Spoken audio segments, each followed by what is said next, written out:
So as I mentioned a few times in previous videos that I've covered on the subject, we're getting a remake of Brian De Palma's 1983 classic rise and fall gangster flick Scarface, starring Al Pacino in an iconic role as legendary Cuban drug kingpin Tony Montana.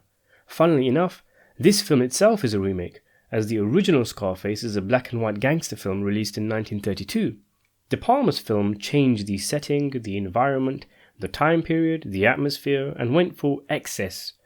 That's quite important to remember, because even though I think we're all rolling our eyes at the idea of another Scarface film, because the story template is quite generic in that it's a classic rise and fall of a criminal, a remake, in theory, could actually work, with the setting changed up.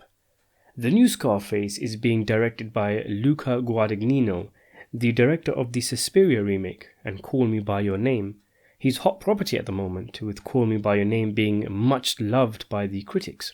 I haven't seen that film, but I did see his Suspiria remake and reviewed it on the channel, by the way, if you're interested. And though I was slightly underwhelmed, I greatly appreciated the fact that the movie was very different in tone and presentation to the original film, which I consider to be a great piece of cinema. The original Suspiria is known for its vibrant colour scheme and bombastic score, so Guadagnino, instead of trying and failing to replicate this, went in a completely different direction and gave us a kind of seedy, creepy little film. It's a remake only in terms of the overall plot, but it's a very different film. And that's the way to go, in my opinion, if Hollywood has to make a Scarface film. Don't make the main character Cuban, don't call him Tony Montana, change the setting, change the environment, give it its own identity, so we can appreciate it for what it is and not constantly compare it to De Palma's film. And from previous interviews, and of course his Suspiria film, it seems Guadagnino is going to do just that. Anyway, Guadagnino gave an interview recently where he mentioned some interesting things. He said, "The truth is that I'm interested in the Tony Montana character. He's a symptom of the American dream, and I think that these movies are made for their times.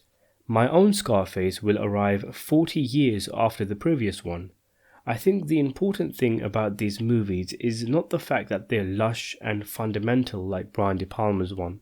The important thing is knowing that Tony Montana is an archetypal character.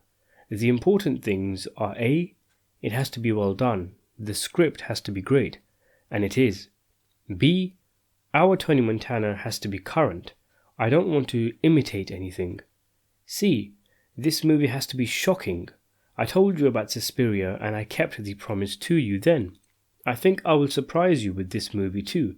Brian De Palma's movie was rated R, so I want a big R on my movie too." So the main takeaway here is that Guadagnino's film won't sell out to the PG-13 crowd and will be R-rated. Okay, decent start, but to be expected.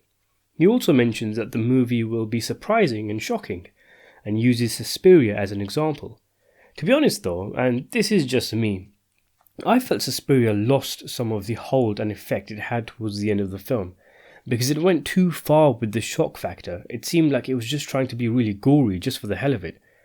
I don't want to see mindless violence and depravity in a new Scarface film. I want to be moved and shaken by it, like that chainsaw scene early on in De Palma's one, or that part where they throw a guy off a helicopter. They hardly show anything in scenes like the chainsaw one, but it stays with you because it was so well done, to use Guadagnino's line. Also, there's some strong rumours circulating about who will play the lead role. I don't really make videos on rumours, but since we're here talking about Scarface anyway, there's a strong sentiment that Michael B. Jordan of Creed fame is in the running to be the new Tony, or whatever the main character will be called. It's an interesting choice, I guess. The man's done well in the films I've seen him in, but I wonder if he'll come across as seasoned enough, because one of my problems with, say, Creed 2 for example, as I mentioned in my review, was his character coming off as a whiny baby. He looks and sounds really young as well. I do wonder if he's really the best choice to play Scarface.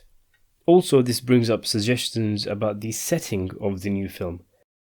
Clearly he's not going to be playing a Cuban, so maybe they'll do it as a hood movie, take it to the streets with gang violence and drugs, make it like a David Ayer movie, Or maybe it won't be anything like that and take place in, say, I don't know, the high-end business world with ruthless international crime bosses and assassinations. Who knows? Guadagnino's talked several times about his film being timely and current. And given Jordan is black, maybe they'll somehow link it to the race riots. Maybe Jordan might play a character like Denzel Washington's character in American Gangster. So are you looking forward to this film? What do you want to see the movie tackle? And who do you think should play the role of Scarface? Let me know in the comments below, and thanks for watching.